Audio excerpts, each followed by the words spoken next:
Ladies and gentlemen, welcome to Rwanda Television. Here we are at Umuganda Stadium in the district of Rubavu, whereby the CECAFA Under-17 Road to Morocco is taking place. With me today, we're going to make a wrap-up of what has been the group stage as far as this competition is concerned. With me here on set, I'm with the executive secretary of CECAFA, Mr. Auka Gecheo. Mr. Secretary, welcome. Karibu sana. Thank you very much. Asante sana. Okay. And on my left side, I'm with the chairman of the organizing committee of this tournament, Mr. Justus Mugisha. Mr. Justus, welcome. Oh, thank you. I'm glad to be here. Jebare. Kale. Okay. The two are going to help us to make a brief analysis of what has been this tournament so far. Let me start by you, Mr. Gechel. It has been a very special moment, knowing that the entire world is going through this pandemic of COVID-19. At some point, weren't you a bit, reluctant of what would have been this tournament because of this pandemic? For sure. You're very right when you say that. We are living in very unprecedented times. We are living in times that nothing will have prepared us for this.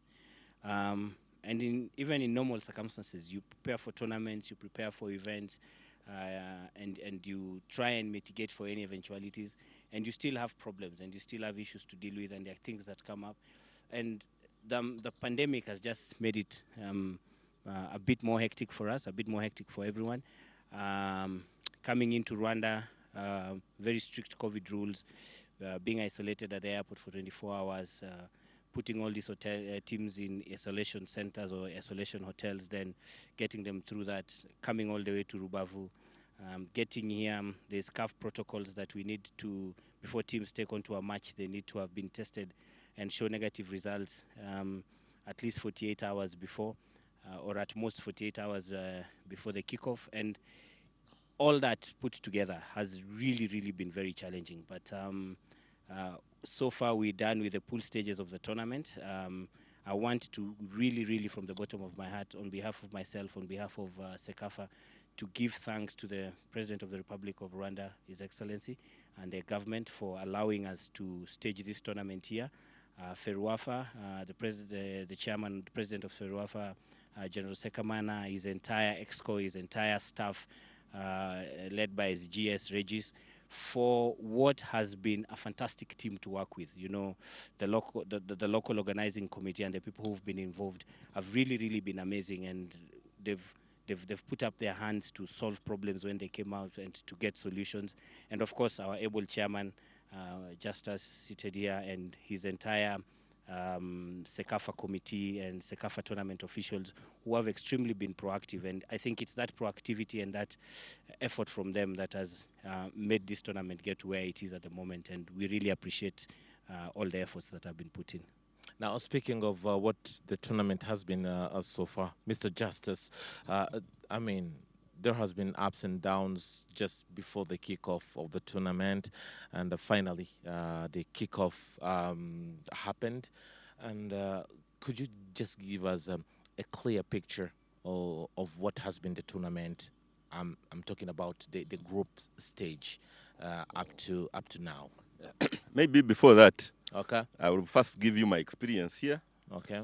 When I was told that we are going to host this tournament in Rwanda and that I'm chairman, even with the bad times, I was very happy because I knew Rwanda has experience in hosting these tournaments. Rwanda has very good people. In Rwanda, people are serious, and I knew it was going to be a success. So even with the first hurdles, I knew being here, the things would go very well. I would like to say that we are just only delayed by 1 day because of the protocols of testing, but we finally took off. One of the teams, for the one from South Sudan, and we are very sorry for them, was not able to make it. Why? Because RMI, they failed the RMI, and unfortunately because they don't have the machine in their country. So even other countries would have failed if they didn't test before they came here. So we are sorry for them, but we know it will be okay. But talking about the tournament, we have had one of the best tournaments with only 6 teams. But the kind of football that has been exhibited shows us that there's a very big future for this region as far as football is concerned. In fact, we have been putting our ears on the ground. Other regions are now worried about CECAFA because the tournament has been well organized. The way the students, the players are playing, the way they have been chosen, it shows a lot of promise as far as this region is concerned. Now, speaking of the other regions, this particular the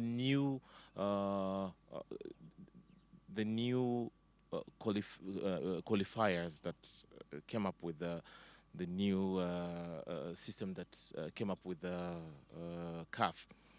Do you think having the qualifiers by regions is showing or is an added value to what should be the African football today, the clear picture of what the African football should be today? You know, when we are here, we are talking about under 17, we are talking about under 20, we are talking about girls football. These ones, it's better they are played in the field. Why? Because they are developmental games, and with developmental games, you need as many matches as possible. Secondly, you have to make it cheap for the national associations to play these games. And then lastly, it's a tournament because you want these young kids to come and enjoy. What used to happen was that the kids would come from here, then you find the first match they are going to have in their life, they are going to Nigeria. They fly 24 hours, they fly through London, then reach there, they have suffered, then boom, they play one match, and then they come back. And most of the time they would lose. Then the other advantage of this is that it will balance Africa. You would find that on a tournament, you have only teams from one region. Okay. And the moment you have teams from one region, it is only that region that will develop. The others will not develop. But this time, because we are going to be having nearly a representative from each region, we are very sure that the whole of Africa, in all regions, there will be development of football. And I think this is a very good arrangement. I give credit to CAF. I also give credit to FIFA, because this arrangement is the money which we are using here is coming from FIFA. And the CAF has put in place an organizational structure as to make the sure governing body. As the governing body, of course, of the African football. Of the African football, yes. Sure. They have really made sure that this is not only well organized, it must not only take place, but is also very, very well organized. In the past, we never used to have tournaments for under 15. But you can see the quality of this tournament has gone up because it is a follow-up tournament to the one we had in Eritrea.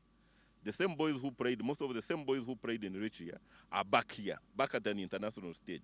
And when you look at the quality... Meaning it's a continuation. It is a continuation, yes. Because you play under 15, then after 2 years there is another under 17. Maybe after another 2 years you have play under 20.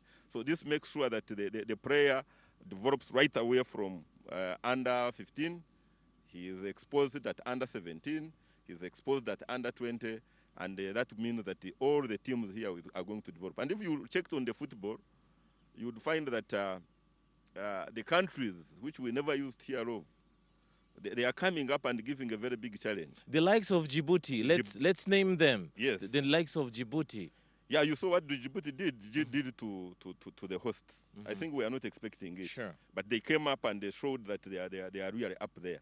And what does that mean? It means that each country in the region will have to prepare.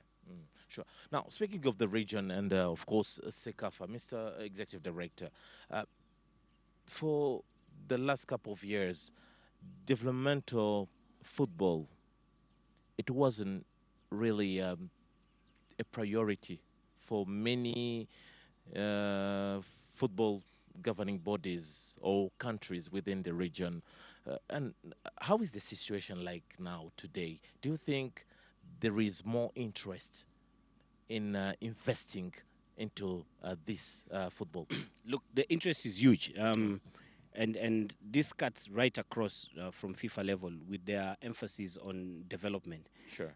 And like Mr. Chairman has said, this is being funded by FIFA and CAF, and that speaks to their determination to be involved right from grassroots levels. But when you look at it strategically also, you will have very few cases that you can point out of successful national team sports, national teams in any sport, Sure.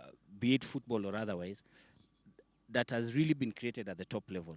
A lot of the success that you see with a lot of teams at the World Cup level, at the global platform, if you look back and you're keen about it, it's all stems down from the development of the sports, the grassroots of the sports, and how those structures feed into the top level.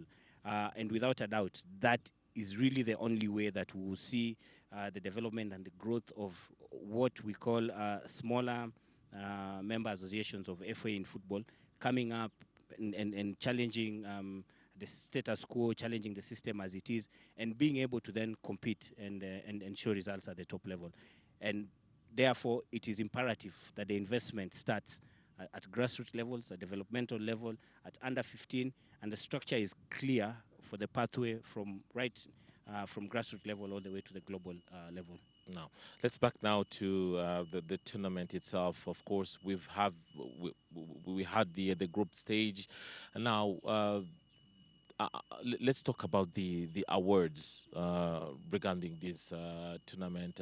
Are we going just to have teams awarded, or are we going to have as well individuals' performances recognized? So I think first and foremost is to place the emphasis on the fact that two teams get to qualify. Sure. And like we said, road to Morocco and represent the region in the AFCON Under-17 Championship in Morocco in 2021. So I think that's the ultimate prize. We cannot take away the shine from that. Sure. And that's a huge one. And tomorrow's games will be very, very important towards the realization of that dream for two of the four teams remaining in the tournament. That said, FIFA and football now is very big on fair play. Sure. So of course there will be a fair play award awarded to one of the teams for exhibiting the values and attributes and objectives of the ethos of FIFA. We then we'll give a golden boot to whoever is the top scorer of the tournament. There will be a best goalkeeper award.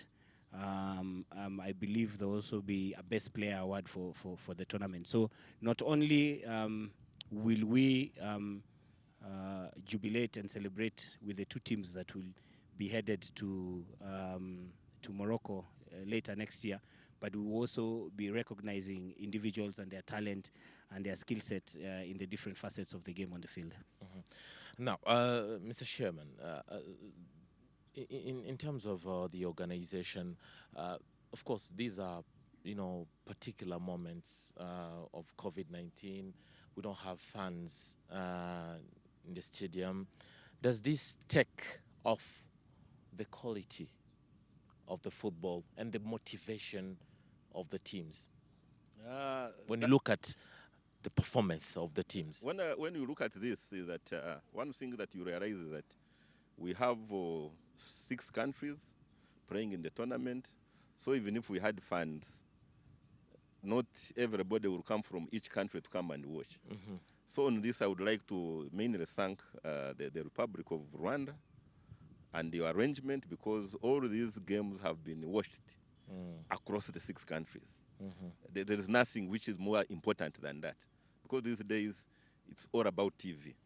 But of course, we regret the fact that the stands were empty and we couldn't have people there. But at the end of the day, from my judgment, we have had the tournament, we have been watched by the whole region, and it has been very well organized, and this is the way to go. Sure. Yeah. Now, let's finish by something very always important to mention by media people. Of course, we have the tournament, we have the commitment, the political will, everything, but every tournament has a cost, Mr. Executive Director. How heavy the bill is? It's a substantial bill. Again, mostly or significantly affected by the times we are living in. Sure. Teams have had to stay in a bubble, not just teams, tournament officials and everyone. We were saying earlier with chairman on our way here that it's such a pity that we came to such a beautiful city, because Rubavu, even, just seated in the car driving through, you can tell it's such a beautiful, magnificent city. The lake, the mountains, the hills across here. It's such a pity that we came to such a magnificent city and we will not get to enjoy to really enjoy it. From here we go straight to the hotels.